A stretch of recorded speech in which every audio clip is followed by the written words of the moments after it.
nous avons plutôt fait le constat que notre candidat faisait plutôt des ballages et du tourisme électoral. En dépit des engagements fermes que nous avons pris avec le candidat, je ne citerai que, entre autres, quelques exemples de violations graves des engagements que nous avons pris en commun. Parmi ces violations, nous avons le non-respect de l'organigramme de l'équipe de campagne électorale, le non-respect des missions et attributions des membres de l'organigramme de l'équipe de campagne, la confiscation de la direction de la campagne électorale qui avait pourtant été confiée au président du FDC, la mise à l'écart progressive du directeur de la communication présenté par le FDC, la mise à l'écart progressive des cadres et militants du FDC de la campagne électorale, l'organisation non concertée de la levée des fonds de campagne électorale avec un autre parti politique que le FDC.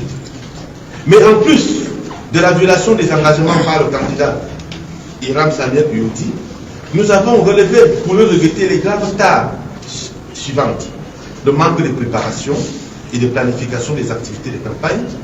l'absence complète de programme de campagne électorale, la non-sollicitation et la non-implication des militants et cadres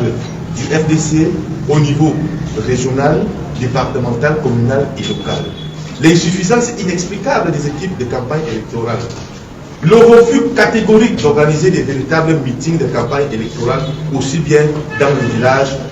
et dans les campagnes. Nous avons plutôt fait le constat que notre candidat faisait plutôt des ballages et du tourisme électoral. La faible présence et le manque de réelle visibilité sur les espaces médiatiques traditionnels dédiés à la campagne électorale, le très mauvais suivi administratif de la campagne électorale et le non-respect de la parole donnée. Voilà autant de choses qui donnent à penser que le candidat Samuel Hiram Uyoti aurait contribué lui-même à l'échec de sa propre campagne électorale pour des raisons que nous ignorons.